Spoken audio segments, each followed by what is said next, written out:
A graça e a paz de Jesus Cristo. Mais uma vez aqui quem está falando é o pastor Edmário.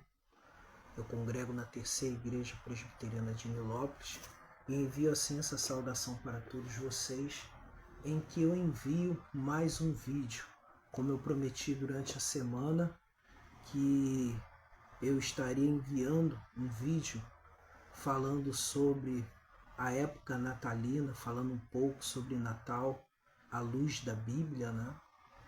Então, aqui estou eu fazendo este vídeo, né? Num formato mais simples, num formato de celular, não é? Pelo menos uma vantagem vai ter, que eu tenho certeza de que a parte do áudio, não é? Estará bem melhor, a parte do áudio. Assim, confiando em Deus, traremos então a mensagem neste vídeo, né? Vamos orar ao Senhor nesse momento. Você que está me acompanhando e vai ver este vídeo no Facebook, nas minhas redes sociais, né? No Instagram e principalmente no canal Pregador Fiel Reformado de Cristo no YouTube.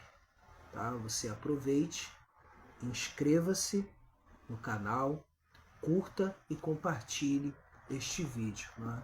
Que é um canal assim de mensagens solidificadas, né? Seguindo a orientação da tradição reformada. E você está vendo aí, né? O nosso banner, né? Que foi uma cortesia do pastor André, né? Da Congregação Batista Memorial de Olinda, né? Vinculada à Igreja Batista Memorial do Cabuís, né? Aí está sola Escritura, solus Christus, sola gratia, sola fide e soli Deo glória. Né? Vamos orar então.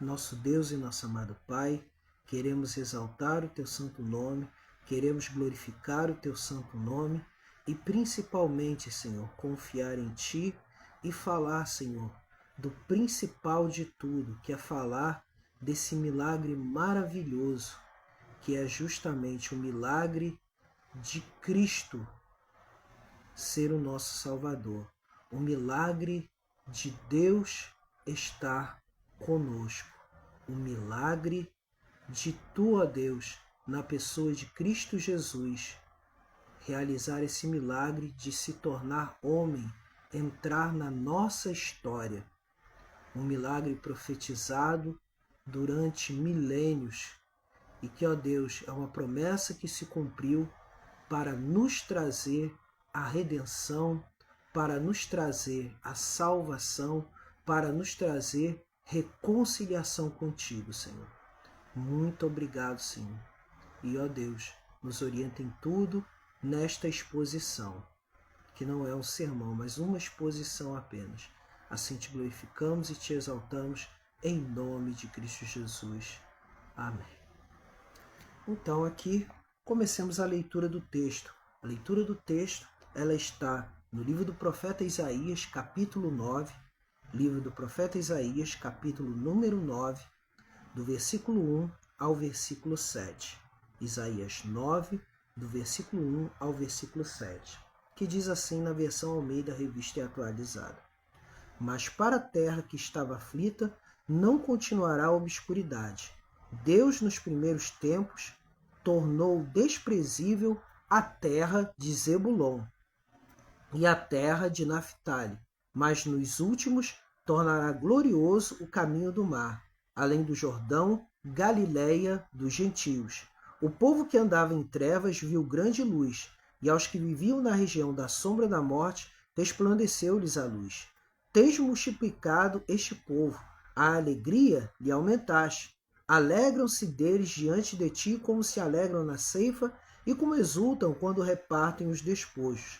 Porque tu quebraste o jugo que pesava sobre eles, a vara que lhes feria os ombros e o cetro do seu opressor, como no dia dos midianitas.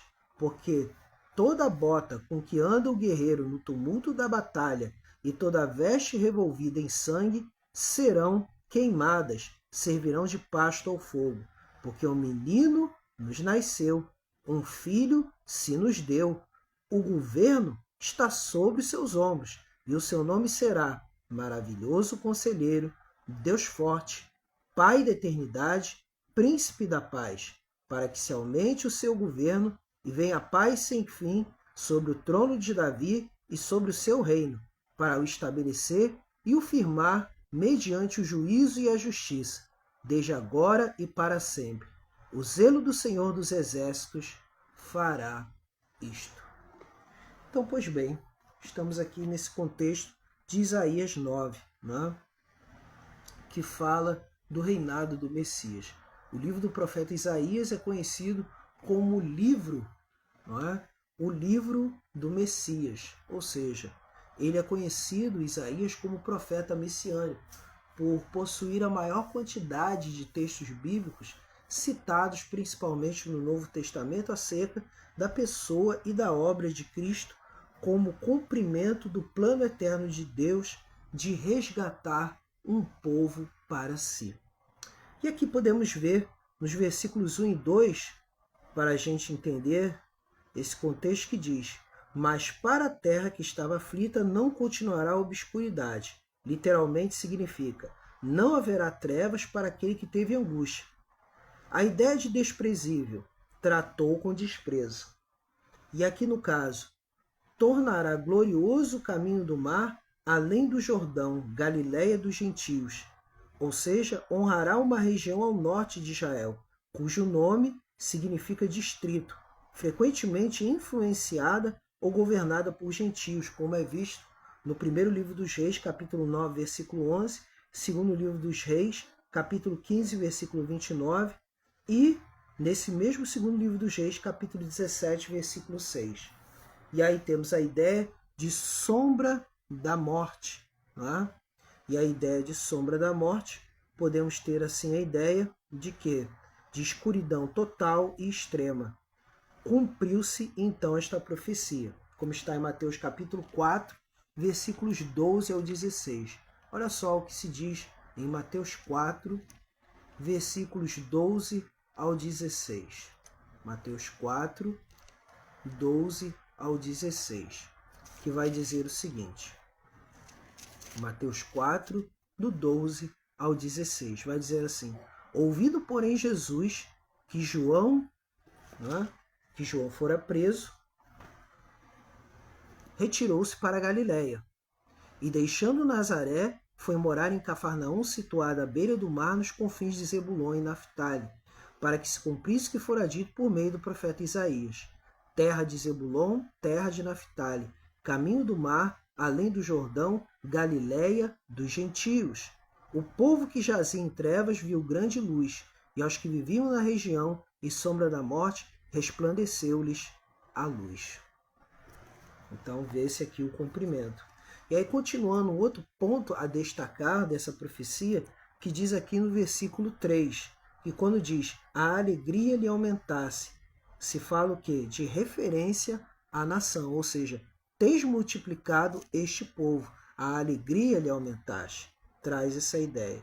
O versículo 4, que diz, porque tu quebraste o jugo que pesava sobre eles, a vara que lhes feria os ombros e o cetro do seu opressor, como no dia dos midianitas. Ou seja, isso aqui está falando da época do juiz Gideão, em que toda a obra de Gideão, não é, mais uma vez, é outra vez relacionada a um escolhido de Deus. E aí, nesse caso, está falando de Cristo Jesus, que assim como Gideão libertou o povo da opressão dos midianitas, assim também Jesus, ele tem um caráter de libertador. E conhecereis a verdade, e a verdade vos libertará. Evangelho de João, capítulo 8, versículo 32.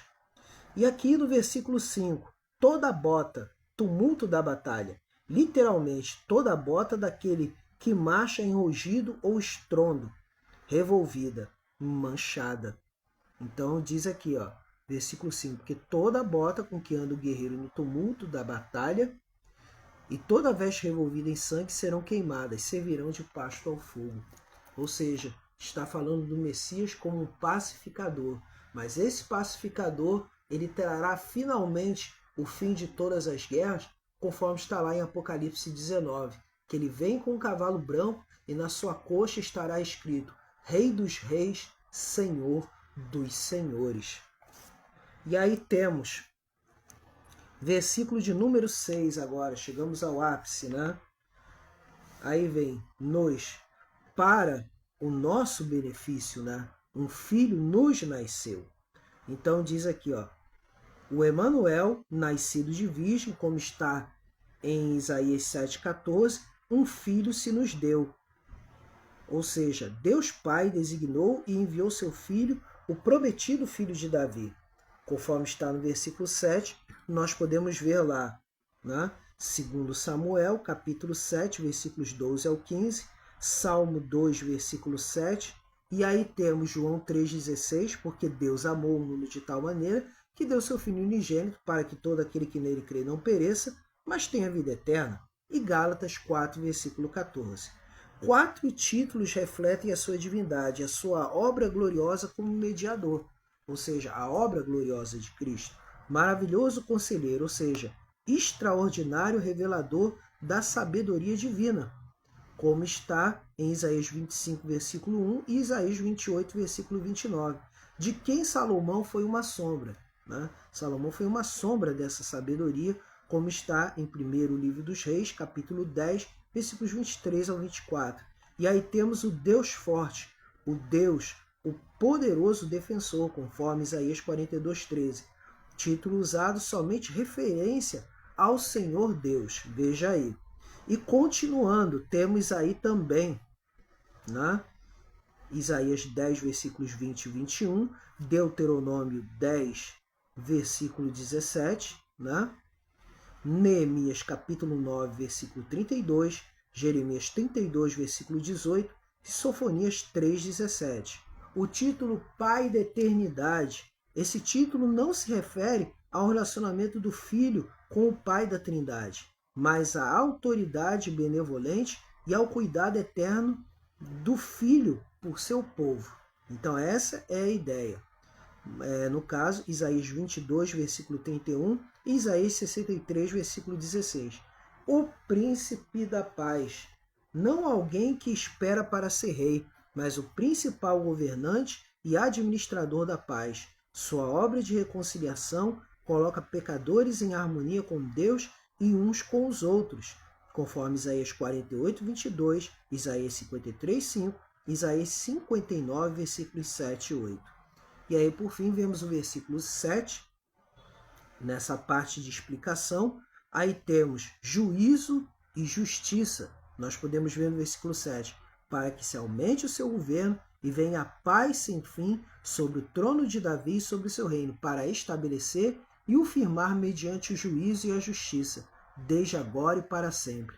O zelo do Senhor dos Exércitos fará isto.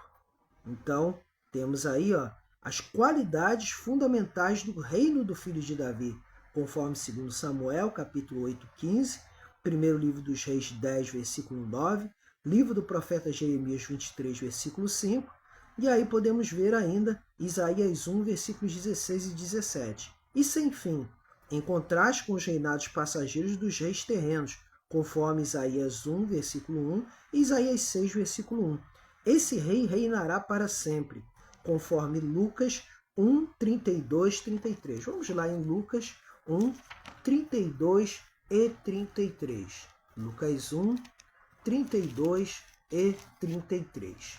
Lucas 1, versículos 32 e 33. Lucas 1, versículos 32 e 33, vai dizer assim: Este será grande e será chamado Filho do Altíssimo. Deus o Senhor lhe dará o trono de Davi seu pai. Ele reinará para sempre sobre a casa de Jacó e o seu reinado não terá fim. Então, podemos ver aqui isso, né? E podemos continuar aqui falando sobre o zelo do Senhor. O zeloso amor de Deus por sua própria glória, conforme está em Isaías 42, 8 e Isaías 48, 11. Vamos ver aqui o que diz Isaías 48, 11. Isaías profetiza, né, em Isaías 48:11, falando desse zelo. Isaías 48:11 vai dizer o seguinte, assim: por amor de mim é que faço isto, porque como seria profanado o meu nome? A minha glória não a dou a outrem. Não a dou a outrem. Então podemos ver isso assim para a honra e glória do nosso Deus. Não dou a outrem. Isaías. Então temos aí no fim, por fim, então, temos agora o nosso pensar, o nosso meditar acerca das coisas relacionadas ao Natal. Muito se tem falado hoje em meios, em meios dito entre aspas evangélicos, dizendo que Natal é coisa pagã. Só que a gente tem que analisar o seguinte no uso dessas questões. Poxa, a gente analisa hoje situações como, por exemplo, aniversário. Em nenhum momento nas escrituras há autorização para comemoração de aniversário, mas comemoramos. Por exemplo, não existe nas escrituras uma forma ou ritual para se realizar a bênção do casamento.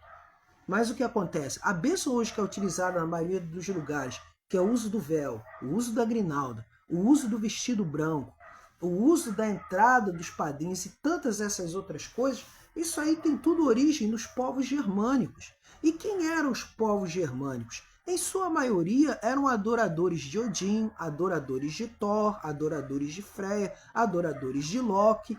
Então quer dizer, então por causa disso nós devemos deixar de fazer isso? E devemos então voltar aos costumes judaicos? E se formos pensar dessa forma, em voltarmos aos costumes judaicos, teríamos então que voltar à circuncisão. Teríamos que voltar ao quê? A festejar todas as festas conforme era mandado por Moisés. E teríamos que nos vestir como judeus, teríamos que seguir todos os rituais que os judeus ortodoxos utilizam hoje. Mas não, nós somos livres. Nós temos que nos manter incontaminados com esse mundo.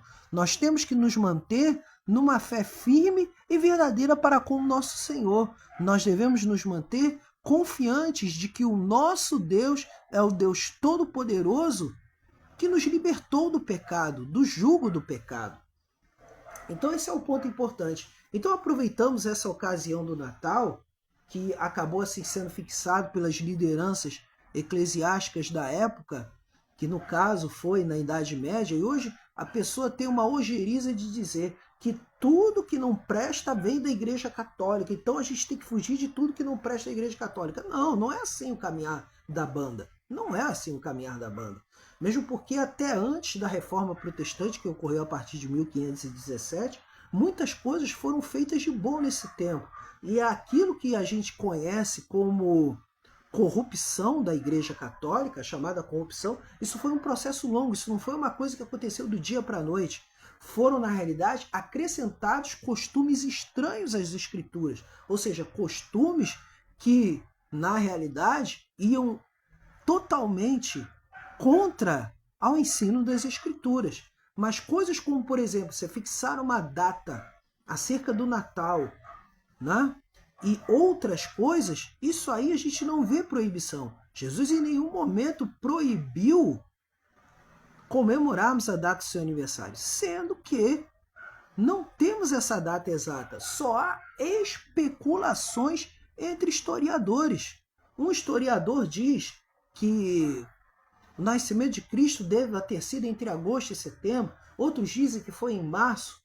Quer dizer, mas não há na realidade um documento definitivo, uma prova definitiva de que Jesus tenha nascido em tal dia, em tal mês. A gente aproveita essa situação, né? Aproveita essa situação do Natal para podermos ensinar acerca da promessa de redenção que há em Cristo Jesus. Da promessa de que em Cristo Jesus nós temos assim que ensinar o ide. Ide por todo mundo e pregai o Evangelho a toda criatura. Então, essa é a grande oportunidade que Cristo está nos dando. Então, é importante que eu fale sobre isso, sobre essa questão, Então, comemoramos o Natal, sim. Tanto que aqueles que me acompanham na rede social sabem perfeitamente que eu uso árvore de Natal e tantas outras coisas. Eu só não vou usar coisas que tenham a ver com imagens que são usadas para serviço de culto. Isso não. Não vou usar as imagens que o catolicismo utiliza, mas agora, esses símbolos, o que acontece? São símbolos que remontam à própria reforma. Como, por exemplo, o grande difusor da árvore de Natal foi Martinho Lutero, o reformador, que trouxe assim as escrituras novamente para o povo. Então, não há grandes coisas. Agora, claro que, evidentemente, é o seguinte, Natal não se resume a rabanada, não se resume a panetone, não se resume a chester, peru, etc, etc. E um monte de presentes, né? Ou senão outros casos aí que é a bebedeira. Natal é oportunidade de reunirmos a família. Natal é oportunidade de nos reunirmos para confraternização, ou seja, perdão, perdoarmos mutuamente, demonstrarmos a nossa união e nosso amor uns para com os outros. Porque começando isso dentro de casa, estaremos prontos a passar isso para a nossa vizinhança, para o nosso município, para o nosso estado, para o país e também para o mundo todo. Essa é que é a grande oportunidade. A grande oportunidade é essa, é falar de Cristo, a esperança da glória. Então, o que podemos falar? Que o coração da trilogia Emanuel, que no caso no versículo 6, detalha a imensa diferença que Cristo faz no mundo, quando Isaías pronunciou essa profecia, a nação estava nas trevas da dominação e opressão da Síria. Com discernimento profético, ele viu um tempo em que aqueles que estavam em trevas viriam grande luz. A presença de Cristo muda tudo. Ele sempre traz luz para as trevas. O que era verdade para a Galiléia, durante o ministério terreno de Cristo, é verdade para cada indivíduo, a quem a luz gloriosa do Evangelho brilha. Cristo faz a diferença. Ele está brilhando em teu coração? Então, assim, essa é a mensagem que trago acerca do Natal. E eu espero em Cristo Jesus que para a semana que vem eu consiga assim prosseguir, né, a nossa exposição, tá? Não deixe de continuar, você que me acompanha, com as exposições em Jeremias, não é? E aí estaremos nos posicionando para o próximo capítulo de Jeremias, que será, não é? No caso aqui, Jeremias, capítulo de número 36.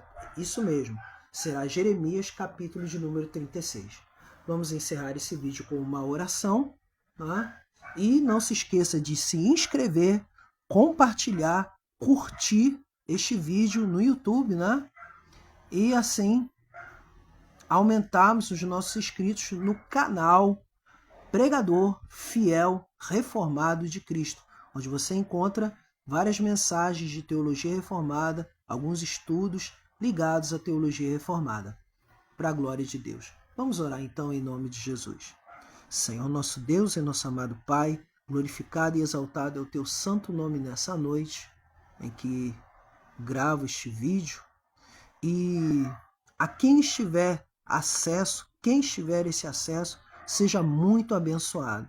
Visita, Senhor, a todos aqueles que temos intercedido, Senhor, no meio da nossa família. Cura os enfermos, liberta os encarcerados. Renova a fé daqueles que estão com a fé enfraquecida.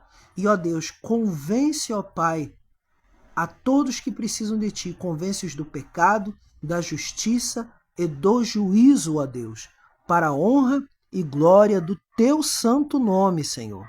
E nesse momento, ó Deus, ao Te glorificar, Senhor, sabemos, ó Pai, que no meio das dificuldades, no meio das coisas, Senhor, que nós enfrentamos no dia a dia, verdadeiramente, Tu és o nosso refúgio e a nossa fortaleza, socorro bem presente na tribulação. Muito obrigado, Senhor Jesus, e abençoa cada um, em nome de Cristo. Amém. Receba a bênção nesse momento e que a graça de nosso Senhor e Salvador Jesus Cristo, o amor de Deus, o nosso Pai, a comunhão, a consolação, o poder e a virtude do Espírito Santo sejam sobre vós e sobre todo o povo de Deus espalhado pela face da terra. E assim dizemos todos juntos, amém. Deus abençoe a sua vida e não deixe de acompanhar o nosso próximo vídeo. Amém.